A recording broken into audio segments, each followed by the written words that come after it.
Anxiety has a strange way of making a completely ordinary moment feel like an emergency. You could be sitting on a bus, standing in a shop, lying in bed. Nothing around you has changed, but your heart speeds up, your chest tightens, your stomach drops, and suddenly your body is preparing for something you cannot even see. That is anxiety. Your body is responding to possible stress or danger, even when there is no immediate threat in front of you. A certain amount of anxiety is normal. It keeps you alert and prepares you to respond. The problem starts when the feeling keeps returning, becomes difficult to manage, or slowly changes how you move through. Oftentimes, the worst part of anxiety is noticing it has returned. The feeling shows up, and before anything else happens, your mind starts worrying about what comes next. It could start small. Your heartbeat picks up a little, your chest feels off, your stomach drops, and you can't say why this happened. Even your breathing starts to feel weirdly loud, like you've forgotten how you used to do it without thinking about it at all. And then that thought slides in. Oh no, not this again. One thought, and the whole mood shifts. Now you're scanning yourself. Is my heart speeding up? Am I feeling dizzy? Could this turn into a panic attack? What if it gets worse while I'm out somewhere? What if people can tell? The anxiety already felt bad enough on its own. But now your mind has started treating that discomfort like a threat. There's literally a name for this. Psychologists call it anxiety sensitivity, the fear of what anxiety sensations might mean, or what they might lead to. A racing heart starts to feel like you're about to lose control. A foggy head feels like proof something is seriously wrong. Nerves in a crowded room turn into the fear of falling apart in front of everyone, and your body plays along. It makes a convincing case. Your heart is pounding, your hands won't sit still. You feel hot, then cold. The room goes a little unreal around the edges. None of it feels like just a thought anymore. It feels urgent, physical, like something that needs handling right now, this second. So you try to get ahead of it. You want to check your pulse. You search the symptom online. You slip out of the room just in case. You take out your phone and text someone. Does this sound normal to you? They tell you you're fine. Maybe that eases things for a few minutes. Then it creeps back, and you're right back to needing reassurance. Sound familiar? Keep watching to the end, because this has a pattern to it. And once you see the pattern clearly, a lot of these moments start making more sense. Here's how the loop tends to move. Fast, almost before you notice it. A sensation shows up first. Your mind hands it a scary meaning. Your body reacts to that meaning. Your heart races because you're scared of your heart racing. Your breathing shifts because you're watching your breathing so closely. And the stronger those sensations get, the more they feel like proof you were right to be afraid in the first place. So there you are, frightened by a reaction that your own fear helped create.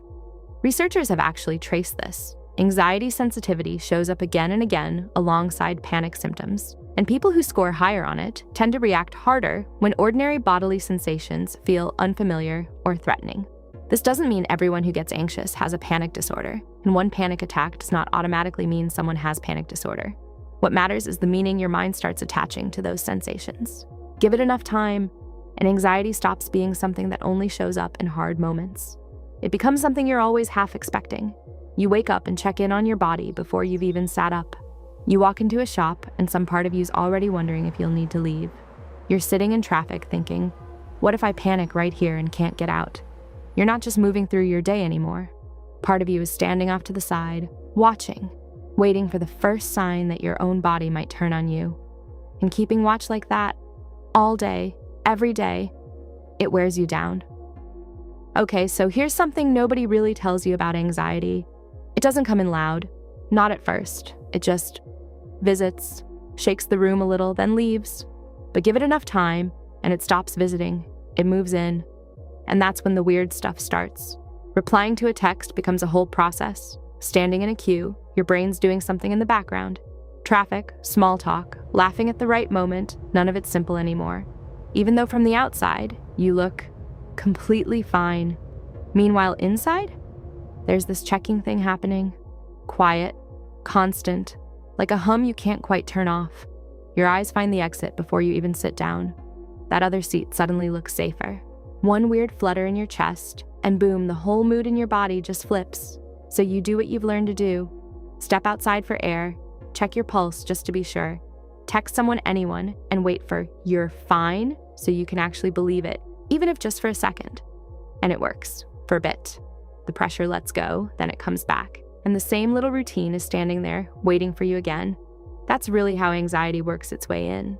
Not one big moment, just small adjustments, one after another, that start to feel like rules you have to follow. And honestly, that's the exhausting part. Everything looks normal on the outside, while your body's in there, acting like there's an emergency meeting going on that nobody called. Please don't start. Please don't get worse. Please don't make me leave. Please don't let anyone notice. Now, if any of this hit close to home, hit subscribe and tell me in the comments. How does anxiety show up for you? What do you actually do when it happens? Okay. Here's the part I want you to hold on to, though. Your body isn't trying to ruin your day. It's trying to protect you, even when the alarm's way too loud for what's actually going on. You don't need a perfectly calm body before life's allowed to continue. That's not the goal here. Sometimes your heart's racing, and the moment just keeps moving anyway. Sometimes your breathing feels off, and you let it feel off for a minute instead of fighting it. That's honestly where things start to shift. Anxiety shows up.